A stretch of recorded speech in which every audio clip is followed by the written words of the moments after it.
बड़ी खबर आ रही है इस समय बजट 2026 को लेकर। आज वित्त मंत्री निर्मला सीतारमण ने पेश किया 9वां बजट।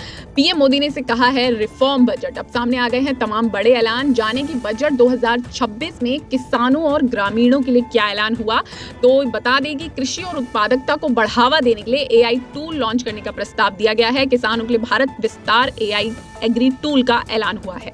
इसके अलावा अखरोट, बादाम, पाइन नट के कम उपज वाले बागों को फिर से जीवंत करने की बात भी वित्त मंत्री ने कही है। उन्होंने कहा कि अखरोट, बादाम, पाइन नट किसानों की आय का समर्थन किया जाएगा। चंदन की प्रोसेसिंग को बढ़ावा देने के लिए राज्यों के साथ साझेदारी का ऐलान भी किया गया है। चंदन की खेती को बढ़ावा देने के लिए राज्यों के साथ, अलग अलग राज्यों के साथ साझेदारी की जाएगी। इसके अलावा काजू किसानों को एक बड़ी सौगात मिलती नजर आ रही है। काजू और कोको में आत्मनिर्भरता के लिए समर्पित कार्यक्रम का प्रस्ताव पेश किया गया है। नारियल किसानों को भी बड़ा ऐलान किया गया है। नारियल किसानों के लिए नारियल उत्पादन बढ़ाने के लिए विशेष योजना का प्रस्ताव है। तटीय क्षेत्रों में नारियल, काजू जैसी उच्च मूल्य वाली फसलों का समर्थन किया जाएगा। और पशुपालकों के लिए भी ऐलान हुआ है। पशुपालन के लिए क्रेडिट लिंक सब्सिडी कार्यक्रम शुरू करने का ऐलान किया गया है।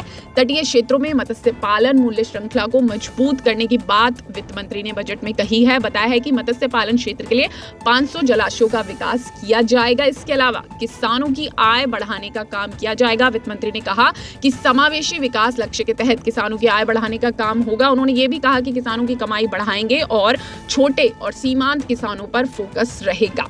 पशुधन विकास के लिए डेयरी सुविधाएं लागू होंगी। पोल्ट्री क्षेत्र के विकास को बढ़ावा देने की योजना है और इसके लिए संगठन भी बनाए जाएंगे। वित्त मंत्री ने बजट में ये भी कहा कि खेती की उत्पादकता बढ़ाने पर जोर है और कृषि में रोजगार के अवसर बढ़ाने की भी योजना है। आईसीआर के साथ मिलकर एक कार्यक्रम तैयार हो रहा है एआई पर। एआई के जरिए खेती में उपज भी बढ़ाई जाएगी। किसान तक ने भी इस पर एक पहले ही वीडियो कवरेज किया था कि इस बार के बजट में एआई और खेती से जुड़े ऐलान हो सकते हैं। और वित्त मंत्री ने भी बजट में ऐलान किया एक अलग से एआई टूल का और कहा है कि आईसीआर के साथ मिलकर एक नया कार्यक्रम भी तैयार हो रहा है जिससे कि एआई के जरिए खेतों में उपज बढ़ाई जा सके। इससे किसानों को लाभ मिलेगा और उन्हें सलाह भी दी जाएगी। इसके अलावा थोड़ा हटकर अगर बात करें तो रेशम, ऊन और जूट से जुड़े फाइबरों के लिए आत्मनिर्भरता राष्ट्रीय फाइबर योजना का जो ऐलान है वो भी कहीं ना कहीं किसानों से जुड़ा हुआ नजर आ रहा है। इसके अलावा महात्मा गांधी ग्राम स्वराज योजना का भी शुभारंभ करने का प्रस्ताव वित्त मंत्री ने दिया है और इस योजना से 1 जुलाई को उत्पाद पहल और ग्रामीण युवाओं को लाभ होगा, ऐसा कहा गया है।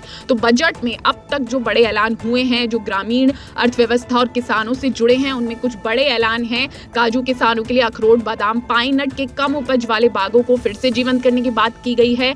एआई एग्री टूल का भी ऐलान किया गया है। मत्स्य पालकों के लिए ऐलान है। पशुपालकों के लिए भी कुछ ऐलान है। और बजट में वित्त मंत्री ने यह भी कहा कि कृषि और किसानों की आय बढ़ाने की बात वो कर रही हैं और इसको लेकर तमाम प्रस्ताव पेश किए जा रहे हैं। आप देखते रहिए बजट से जुड़ा हर अपडेट किसान तक पर। किसान तक, किसान तक, किसान तक, किसान तक, किसान तक, किसान तक, किसान तक। खाना है तो उगाना है, खाना है तो उगाना है, किसान तक। खाना है।